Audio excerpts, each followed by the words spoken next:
Welcome to week 3, day 3 of my 28-day grammar challenge. Today we are talking more about modals. And again, the reason why we talk about modals when we're talking about the future tense a lot is because will really is a very certain thing. When we say I will go to the store, it's more of a certainty. Adding a modal and using those modal verbs instead of will adds a little bit of extra meaning. It can add possibility, ability, or give the sense of obligation. So yesterday we talked about modals of possibility.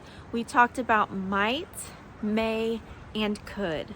Today we're going to talk about modals of ability and modals of obligation.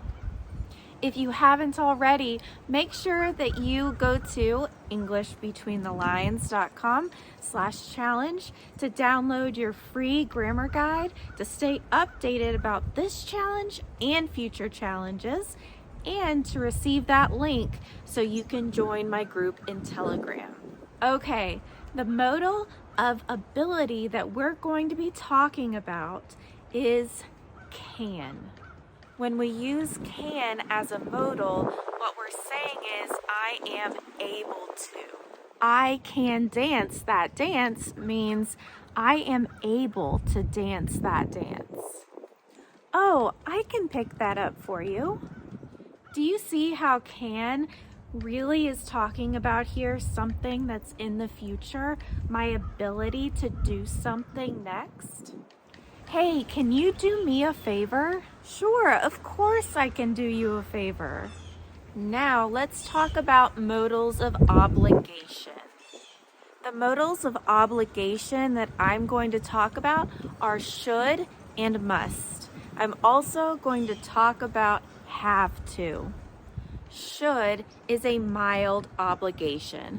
It's like saying, it would be a good idea. I should respond to that email.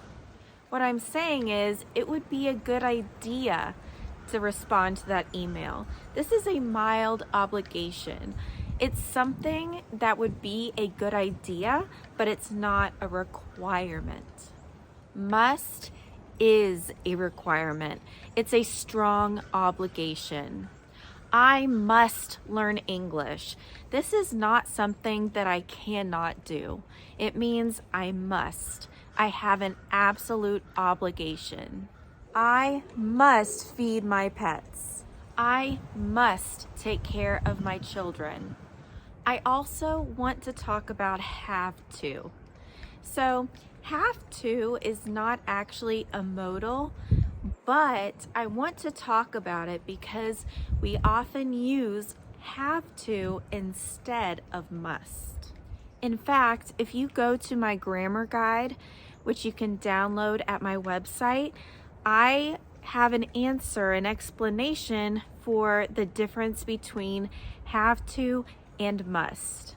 This explanation is the technical difference, but what I would really like you to focus on is the functional difference, how speakers really use these words. The truth is that native English speakers don't use must very much. It's much more common to hear have to. We're losing too many clients. We have to do something about that. Honestly, you smell so bad. You have to take a shower. So let's review real quick. First, we have modals of possibility, like might, may, and could. Second, there are modals of ability, like can.